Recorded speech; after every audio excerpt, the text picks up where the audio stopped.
Welcome to Healthy Aging, Healthy Living on New England's News and Talk Radio, WCRN AM 830. Hello, everyone. This is Peter Lee with Healthy Aging, Healthy Living. I'm a hearing instrument specialist. We have an office professional hearing in Westboro. We're here today to talk about healthy aging, healthy living, and thank you for joining us. The purpose of this program is to provide a lively, entertaining, and informative forum for discussing all things related to how we age and tips for how we can age better. We hope to provide tips and resources to trigger your thinking on how to improve your life and your lifestyle. We'll highlight recent medical advances so you can be prepared. We'll feature legal and financial planning advice so your later years can be comfortable. And we'll look to provide simple yet effective ideas and strategies for making things better for your life. In other words, we want to help you age successfully. Well, today we have a very special guest. She's a patient of ours, but before we get to that, I just want to give you some program notes. May is Better Hearing Month, and this month we're going to be at 3 local senior centers doing some programs of seminars, demonstrations, and screenings. So on May the 17th, which is Tuesday, we're going to be at the Westboro Senior Center starting at noon. We're going to be part of their Lunch and Learn program. And so if you want to come out, visit with us, have a little lunch at the Westboro Senior Center, you just need to contact them in advance so they know that you're coming. And then that Friday, May 20th, we're going to be at the Shrewsbury Senior Center, and we're going to be there from 9 to 12. And there's going to be a host of programs that has to do with your hearing, and we're going to do some demonstrations and screenings and a seminar as well. And then in Northborough, we'll be there on Wednesday to June 15th at the Northborough Senior Center. And we'll be doing a similar program for demonstrations, screenings, and seminars. Anyway, thank you for joining us, and we just want to get started here with our guest, Jane. Jane is a patient of ours, and as I was talking to her before we started, she says today is the 11-month anniversary from the last time we got started, just about a year ago. How are you today, Jane? I'm doing great, and I want to thank you for giving me the opportunity to talk about my journey through life and deafness in later years. Yeah, I'm glad you used the word journey because it is a journey to better hearing. We know from studies that it takes people upwards of 7 to 10 years before they do something active about their hearing.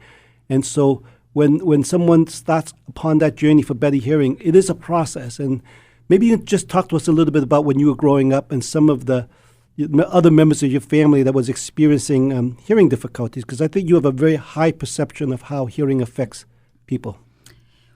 When I was born, my grandfather was already 80 years old, and he was already very deaf.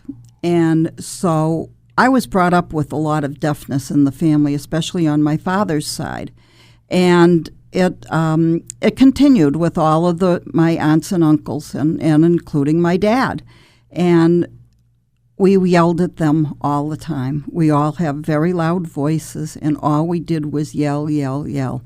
And I was determined that I was not going to be one of those people, that when my hearing was deteriorating, I was going to do something about it, and I did. Yeah, so that must have been very tiring with all that yelling to communicate. It was, and it was also got to the point where nobody was hearing anybody anyway because everybody was trying to talk at the same time in a loud voice. So it was very, very disruptive. And, we visited every week. We with relatives. We constantly were at their house and they were at ours. But it was an overlying problem with that. And they were in denial. A lot of them were in denial. And also, the technology isn't the same wasn't the same back then as it is now.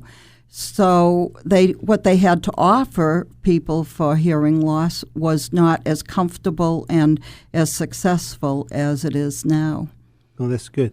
Now, when we first got reacquainted again, you reminded me that I had serviced your dad when he was living at the Willows some years ago. Maybe you can share with us that story, because I had said to you, wow, how did you know me? He said, well, you used to take care of my dad at the Willows. Yeah, so. Right. My dad had severe hearing loss, and As I always tell everybody, when your parents pass away, you expect them to leave you a house or some money or something. Mine left me hearing loss, but also it made me very aware of what to do and all. Dad had originally gotten his hearing aids in Boston at Mass Eye and Ear because that's where he was going. And as he aged and it was more and more difficult to take him into Boston for appointments, we were referred to Mr. Lee. And knowing that he was 300 yards down the road, we never even knew that. And so we started bringing Dad to the office there. I was fascinated with all of the equipment. And now this is quite a while ago because Dad's been gone 13 years, so it's been a number of years and even since then. But my father was always in the field of science, and so he was always very in tune to medical things and technology too. So he was interested in using hearing aids, but not as much as I think he should have. But he did, and I always made sure he had them before we went anywhere. We'd stick them in his ears, and if he wasn't comfortable, we'd make him comfortable with it. And he had been excluded from so many things prior to that that it made him very depressed, and we'd have family gatherings and with friends and holidays and everything, and I'd notice him going off and just sitting in a corner, and I felt, no, Dad, you got to come back and we will adjust to you and all. But we found it very convenient to come to Mr. Lee at Professional Hearing because it wasn't too far for Dad to travel, and it was very successful when we went there.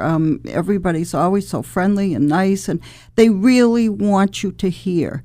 And I think that's over and above everything else. As I can honestly say that the main thing for them is to be able for us to hear.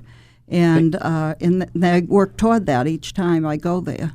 Thank you, Jane. That's very kind of you. But, you bring up a very important point, which is for many of the folks out there, they're taking care of elderly parents, and it's their parents that are having the difficulty in hearing, and you observe firsthand how that lack of hearing really affected his quality of life.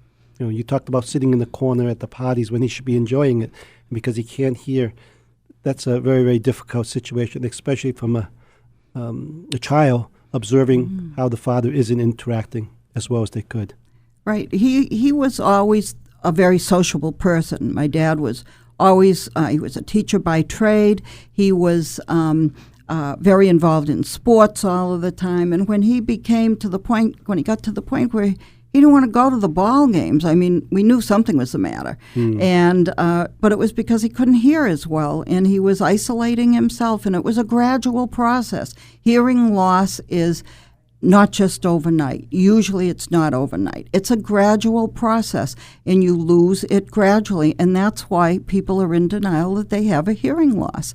And I think Dad was one of those people. No, I'll manage. I'm fine. It's you're talking too softly. You need to speak up. And we'd speak up, but he still couldn't hear us. Right. I think the clarity when you have a hearing loss, the clarity is what's important too. Not only the volume, but the clarity. Absolutely. And he didn't. He was in denial that he had such a high hearing loss. And that reminds me of a joke. They say the Nile is not just a river in Egypt. How true, how true. But your dad is not alone in this process of denial. I mean, we all tend to go through that process. But so now that you've experienced what your dad was going through, can you tell us a little bit about your experience as you came to learn that you were having some difficulty, that you were having, people were muttering and all the problems with television? Can you share with us a little bit how that went with you? I went through the same denial.